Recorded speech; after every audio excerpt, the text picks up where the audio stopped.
कि हम बनारस को टोक्यो बना देंगे। तो मुझे टोक्यो बनता हुआ तो नहीं दिख रहा, लेकिन टोटो बनता हुआ दिख रहा है। हाँ। तो टेबल के नीचे से लेन देन करते हैं। जिसकी लाठी उसकी भैंस। भाई अनाज दे के जिंदा रखेंगे। आप ये मानते हैं ना कि वो खरीद के खाने लायक नहीं है? अभी अभी 3 जगह शॉकिंग है, ये शॉकिंग है। सभी लोग एसी में नहीं चलते। बाउंड्री पे पेड़ दिखा रही है, जानवर दिखा रही है, वास्तविकता में सब गायब है। चिकित्सा जो है वो फ्री की जाए। नमस्कार दोस्तों, आप लोग देख सकते हैं नेशनल इक्वल पार्टी की जो राष्ट्रीय प्रवक्ता हैं सुमन सिंह, वो हमारे साथ हैं। तो हम इनसे बात करेंगे इस पार्टी जो बनी है, इसको बनाने का उद्देश्य क्या है। और उसके बाद अभी भी अखिलेश जी आए थे, और जैसे कई राज्यों में चुनाव हो चुके हैं, कुछ जगह बीजेपी की भी सरकार बन चुकी है, उन सब चीज़ों के बारे में बात करेंगे। सबसे पहले आपका स्वागत है। Thank you so much. National equal party से सुमन सिंह, राष्ट्रीय प्रवक्ता। और आपके कुछ क्वेश्चन कि अखिलेश जी आए तो क्या बातें हुई। इस पार्टी को बनाने का मोटो क्या था? मोटो सिर्फ ये था कि वो आवाज़ जो सिर्फ 4 दीवारी में बंद थी या कुछ अच्छे पदों पे जाके समाप्त हो जा रही थी, वहाँ से आगे नहीं बढ़ रही थी, उन सारी बातों को, सारी ज़रूरतों को, सारे अभावों को आगे तक पहुँचाने के लिए ये पार्टी बनी। ये चाहते सिर्फ इतना है कि एजुकेशन पे ध्यान दिया जाए। महंगाई इतनी ज़्यादा जो बढ़ रही है, चिकित्सा जो है वो फ्री की जाए। आज इतने महंगे महंगे ट्रीटमेंट हो रहे हैं, आम जनता से के पहुँच से बाहर है। और रही बात कार्ड की, तो वो कितने काम आ रहे हैं, जितने लोगों ने कार्ड यूज़ किए हैं आप देखिए, तो सभी लोग बहुत परेशान हैं। और हर जगह जीएसटी लगता जिस तरह से जा रहा है, और उसके बाद कल के परिणाम पे अगर की जाए तो सॉरी, लेकिन आप किसी से भी पूछें तो कोई भी इससे इत्तेफाक नहीं रखता। ये कैसे हो सकता है? अभी आप बनारस में ही मौजूद हैं, तो कहने के बनारस के लोग ट्रैफिक से बहुत ज़्यादा परेशान है। क्या आप भी इससे सहमत हैं? या सिर्फ ट्रैफिक से नहीं परेशान है, जिस तरह से हमारे यहाँ हर साल हीटिंग बढ़ रही है, जैसे हम सबने देखा है कि सालों पुराने पेड़ एक लाइन से सारे काटे जा रहे, काटे भी गए हैं। पहले ये होता था कि गर्मियों में आप सभी लोग एसी में नहीं चलते, सबके पास 4 व्हीलर नहीं है, लोग साइकिल से भी चलते हैं, पैदल भी चलते हैं, 2 व्हीलर से भी चलते हैं। पहले कभी गर्मी लगी, चक्कर आया तो वो पेड़ के नीचे खड़े हो जाते थे। अब हमारी सरकार क्या कर रही है कि बाउंड्री पे पेड़ दिखा रही है, जानवर दिखा रही है, वास्तविकता में सब गायब है। मतलब हम भविष्य में ये पढ़ने वाले हैं कि ऐसे पेड़ हुआ करते थे जो 20 साल 10 साल चलते थे, जो लोगों को इतनी सारी चीज़ें मिलती थी उनसे। अब के पेड़ तो उतने लंबे नहीं होते। सरकार क्या क्या कर रही है, कौन कौन सी नीति अपना रही है, और इससे लोग कितने खुश हैं। अच्छा, कुछ दिन पहले G20 सम्मेलन हुआ था, तो उसमें पर्दे टांगे हुए दिखे थे, जैसे कोई स्लम एरिया है या कोई नाले वाली जगह है या कोई दीवार टूटी है, रोड ख़राब है, तो कुछ पर्दे जैसी सीनरी लगाई हुई थी। तो क्या आपने ऐसा देखा था क्या? बिल्कुल देखा था। और इसकी ज़रूरत क्या थी? आप तो काशी के लिए बहुत काम कर रहे हैं। काशी को टोयोटो बनाने की तैयारी है, और बहुत सारी चीज़ें हो रही हैं कि हम इसको एक इंटरनेशनल, मतलब से पहले काशी को एक गांव की तरह देखा जाता था। मोदी जी के आने के बाद सीधे सीधे हम ये बोल रहे हैं कि मोदी जी के आने के बाद ये हुआ कि नहीं, अब जैसे 4 महानगर होते थे उस तरीके से अब आपको काशी दिखेगी, काशी में विकास दिखेगा, नदी नाले जो लगे रहते थे, रोडों पे जो लोग हैं उनको मकान मिलेगा। अगर ये सारी चीज़ें आप कर रहे हैं तो आपको पर्दे लगाने की ज़रूरत क्या पड़ी, क्यों पड़ी? अच्छा, टोक्यो और टोटो। सॉरी, टोक्यो और टोटो। टोक्यो तो एक शहर हो गया, टोटो हमारे यहाँ बैटरी वाली गाड़ी को बोलते हैं। तो उसमें कितना अंतर आपको दिखता है? कि प्रधानमंत्री ने कभी वो कहे थे कि हम बनारस को टोक्यो बना देंगे।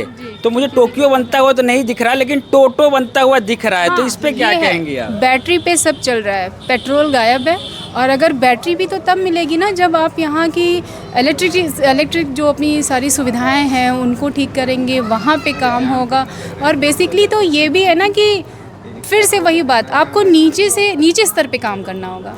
पहले होता था कि अपर क्लास होता था, मीडियम होता था और लोअर होता था। आज लोअर और अपर बचा है, बीच वाले कहाँ गए?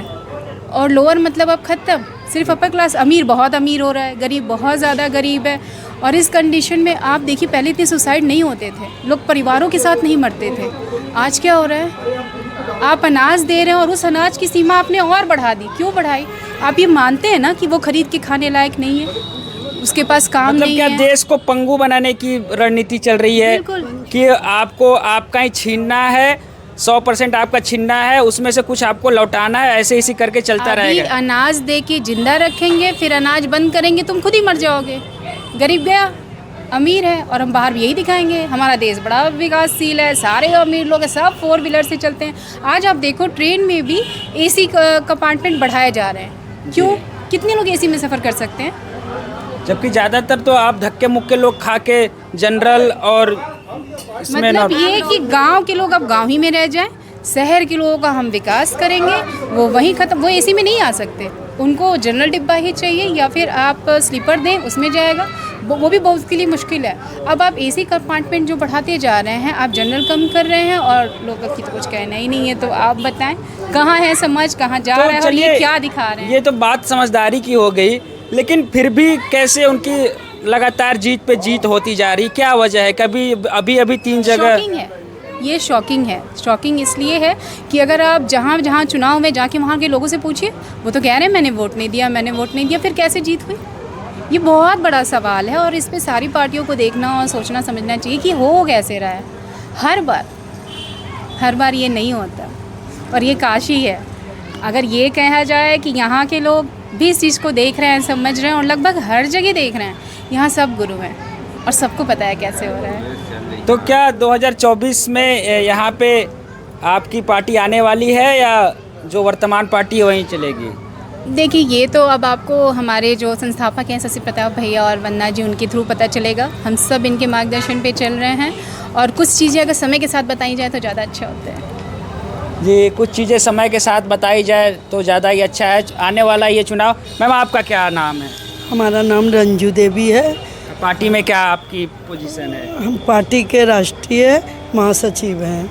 अच्छा, तो आप इस पार्टी को लेकर अभी जो आपका बना है, इसको लेकर क्या कहेंगी? और जो वर्तमान में जो जीत हासिल करते आ रहे हैं, जो प्रधानमंत्री हैं उनकी पार्टी, आप दोनों में क्या आप कहना चाहेंगी? कितना अंतर है? सुमन जी ने तो सब बता ही दिया, लेकिन अगर आप हमसे पूछेंगे तो हम थोड़ा, मेरा जवाब दूसरे ढंग का है।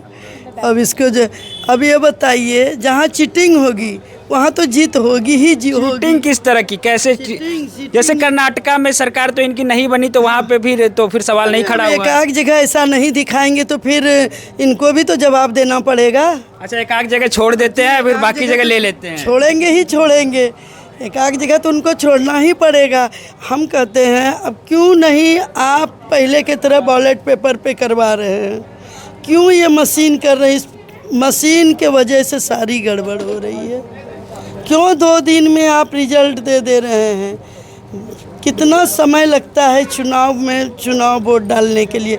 तो उसका आधा भी तो समय दीजिए आप गिनती करने के लिए। 2 दिन में चटपट। अब बाकी जिनकी सरकार, उन्हीं का चलता है सब कुछ, बाकी को तो परिणाम को ही देखना पड़ता है। जिसकी लाठी उसकी भैंस हो जाती है, जिसकी लाठी उसकी भैंस होती है। और क्या मिला? हर मोदी, घर घर मोदी। क्या इससे बेरोजगारी चल जाएगी?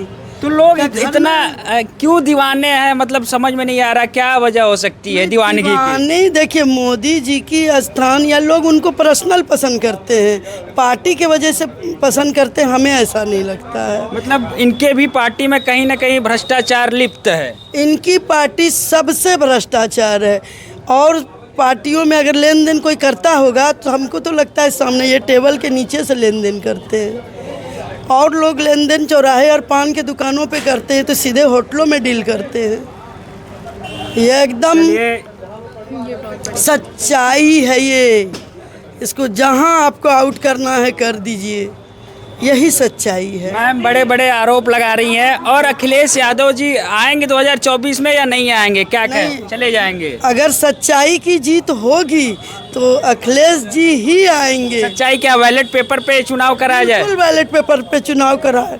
आज भी मोदी जी जितने भी, हालांकि हम नाम लेके क्या कर रही है नहीं मुझे पता है, और जितनी भी ये हाईवे, ये वाली कौन थी, मथुरा वाला जो है, वो किसने उसको शुरू किया था? अखिलेश जी ने। उद्घाटन किसने किया? जो वर्तमान में पार्टी है उन्होंने किया। वाहवाही कौन लूट ली? ऐसे ही उन्होंने मना थोड़ी किया था, शुरू किए थे तो अंत भी करना चाहिए था। तो उनकी सरकार ही नहीं रही, फिर उनकी कहाँ पावर उनको मिला ये सब अंत करने की?